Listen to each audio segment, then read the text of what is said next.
How did you see your own performance, first of all? Good. I think the best word for it is mature.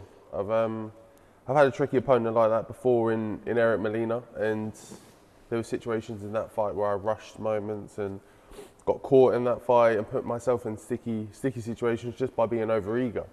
I didn't do any of that last night, so I was happy with that development and that, like I say, maturity in the performance to just not get sucked into the occasion as well. Obviously, being a big card and AJ undercard and lots of people in the arena, just not getting sucked into the moment, just staying true to my boxing and staying on point.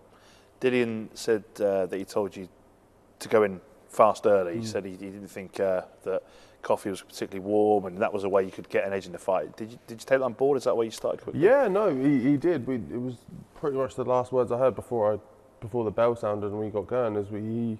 He looked across the ring to coffee and said he's dry, he's not ready. You can get to him nice and quickly. So and that's something that we've wanted from myself anyway, is to start fast. I have a bit of a reputation for being a slow starter. I need to get clocked upside the head just to switch me on sometimes, which isn't the best strategy. So we needed to kind of push that aside and start early, start quick, start fast, and I think we did in that fight. So I was happy with that as well. Is that the key to the next step for you then? It's kind of like you don't need that to warm up, because obviously the higher the calibre of an opponent, the bigger that potential first shot is. That's the thing, isn't it? Because as I'm moving up through the levels, the quality of the opponents gets a lot better. Obviously, they hit a lot harder, they're a lot sharper. So I can't always rely on me having a half decent chin to kind of get me out of situations. It's not always going to hold up. So I need to have a kind of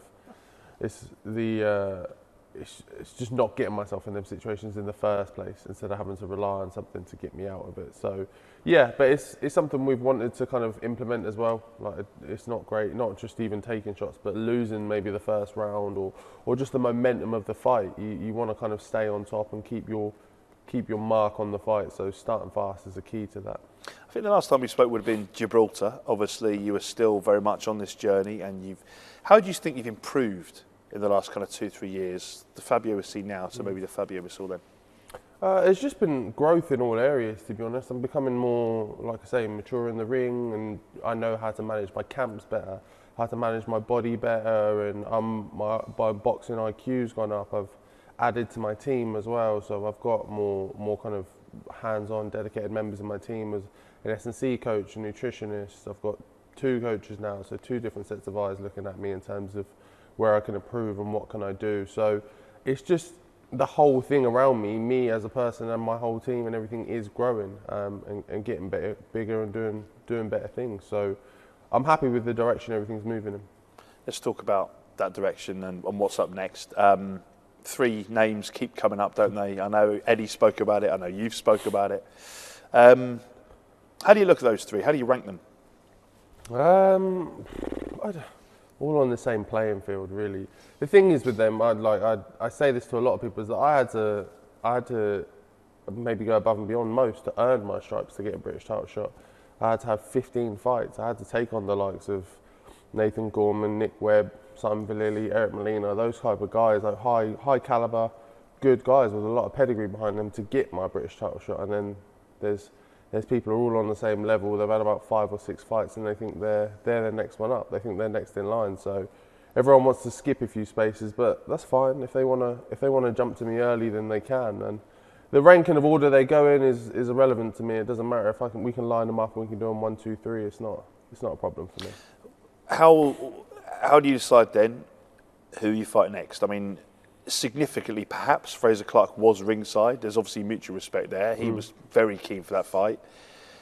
Is he the natural next one, or do you kind of delay that for a bit? I don't know if anyone is ahead of the other. I think it's whichever one does the least amount of talking and the most kind of work behind the scenes in terms of putting pen to paper. I think it's very easy to have a camera in front of your face and say, oh, I want this, I want to do that, oh, I want to be next, I'll do this, I'll do that. And then we all know that when it comes to it, there's a lot more on top of it than, oh, not this, not that, not this, not that. So whoever wants it next can get it, as long as they're easy to deal with. They don't make it hard work, because I'm not here to mess about and kind of bow down to anyone. Ultimately, I'm the champion, and you're coming to me to try and take something I have. So You need to be humble in that sense and come across with with some humility, and hopefully we can get the fights made.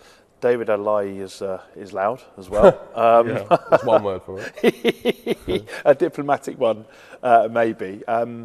What would that fight be in the making for you? You know. Yeah, great. I've said in the build-up before is that you need these kind of good dance partners. You need a bit of bite in there. You need a bit of needle in these fights. Someone who's David's got a loud mouth, and that helps to build a fight. It helps to build interest between two boxers, between the fans who want to see us get it on.